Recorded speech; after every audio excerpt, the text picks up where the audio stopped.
So there's an endless amount of artists. They're all trying to make it. You know, what put you over? What keeps you going? What drives you? I think I was born with drive to keep on getting up after being knocked down, you know, not get discouraged when you realize that you have something that's abnormal or different from your peers, you know what I mean? When you realize that a long time ago, way back when you're younger, you know what I mean? It's like, you know that it's something you're supposed to do no matter how many times you get knocked down, you know. I always felt like I had something different. And it's hard to have something different in this world, you know, because everything's been, you know what I'm saying, redone over and over and over. But I don't think there's anything like us, man. It's a cocky thing to say, but it's a real thing to say because I've never seen anything, and I'm a hip-hop fan. I go to shows. I live to go to shows, but I work so much I don't get to go to shows as much as I would like, but I live to go to shows, and all the people I've seen, when they see me, they say they've never seen anything like that. And that made me feel good because that means I was right all those years about having something different. You know what I mean? And life keeps me going. Life gives me the drive because I write my life. You know what I mean? The urgency of taking care of my children keeps me driven.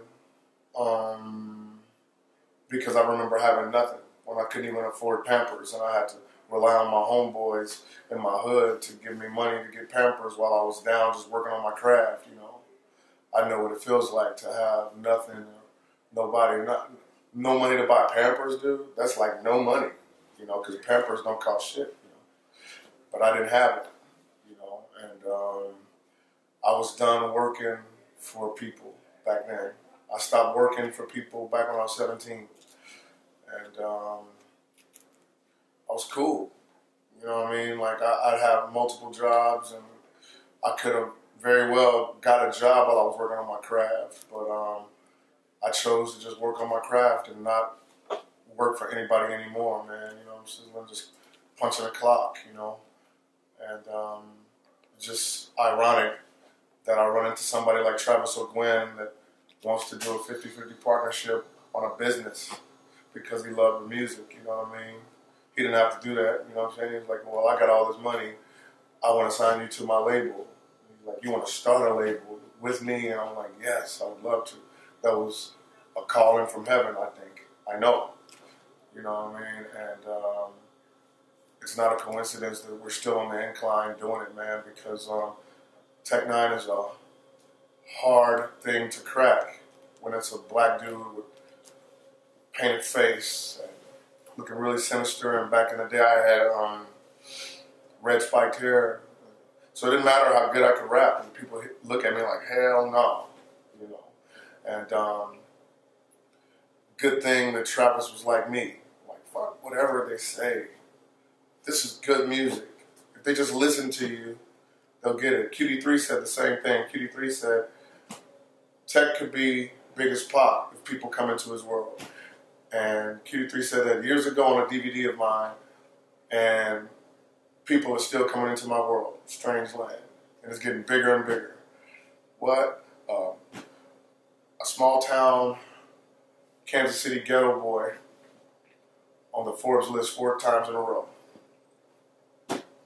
And I couldn't afford diapers, man. Imagine how I feel when I say I'm totally zen.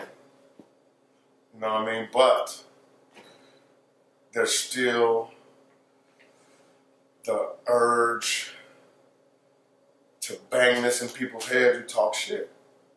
You know what I mean? And a lot of people talk shit about me because of my appearance. You know, my painted face. You know what I'm saying? Take the paint off. I will never take the paint off. It's in memory and respect for my best friend Brian Dennis, who passed years ago, who painted my face back in '94 for the first time, you know. And the Hospital Scrubs, same thing. Nut House, back then, my group back then, you know what I'm saying? I represent Nut House everywhere I go. I represent Brian Beazle Dennis everywhere I go, rest his soul, with my face paint. You know what I mean? In honor of my best friend that passed to a crime of passion. So when people say, "Oh, he's corny, look at his face paint," I'm like, I feel like I have something to prove to those people, and I will, man. You know what I mean? I have the urge to be the MC, man. You know what I'm saying? And I'm getting there. There's things happening, you know, are connecting me with certain people, man. You know, because my music is supposed to affect everybody. You know what I'm saying? In a good way. You know what I mean? And it's not. I'm not, just because I've been on the Forbes list 4 times in a row does not mean I'm relaxed when it comes to this music. You know what I mean? Yes, I'm zen in my body like right now, but when it comes to what I have to do or what I have to prove, I'm 20 years old and not about to be 44. I have so much, this better not be my label calling me, man. Okay, it's not my label. But, I have so much to prove, man, you know what I mean, to people who doubt. So when you have people like Eminem that gives you validation, you know what I mean, and gets on the song with you, you know, people still talk shit. When you have people like T.I. get on the song with you and validate you, you know what I'm saying, like, yeah, I fuck with Tech N9ne, people still talk shit. How many can say they got a song with Tupac from back in the day? Still talk shit. You know what I mean? How many can say they've been on tour with Jay-Z back in the day? People still talk shit. They don't get it. Everybody, their favorite rappers will say Tech N9ne is the truth. But because of my appearance, a lot of people won't give me a chance. Well, you know, I have a way of reaching all these people. You know what I mean? Because Tech N9ne is 3-dimensional.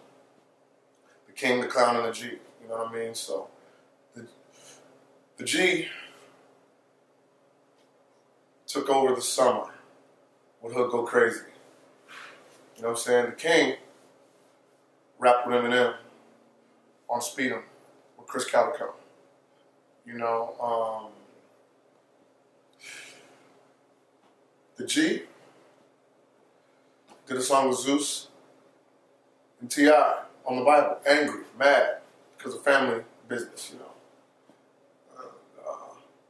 I'm going to hit everything because I was built to have a melting pot at my shows and different types of people from different walks of life enjoy my music. It wasn't like an accident that I was able to do all the summer jams this past summer because of Hood Go Crazy with B.O.B. and 2 Chainz, you know, opening up for Kanye at Powerhouse in California. And then the very next day, flying, taking a red eye, that night, taking a red eye to Rock on the Range in Columbus, Ohio, to open up for Linkin Park. You know what I mean? And I don't know nobody that can do that, man. You know what I mean? We're the only hip-hop artists at these rock fests. When I did Rock Fest in Kansas City, Missouri, when I just did Full Throttle Saloon at Sturgis, the bike rally, you know what I mean? Then turn around and do a show, a summer jam in Wichita with Fetty Wap and Trey Songz and Lil Wayne, you know. 3-dimensional, man, you know what I mean? People are going to get it sooner or later, you know what I mean? It's only a matter of time before the Grammys are calling us or BET is calling us to perform, or the hip-hop honors, if they still do that, calling me to perform, you know what I'm saying? And me and my strange music crew, you know. They haven't called me yet. It's coming.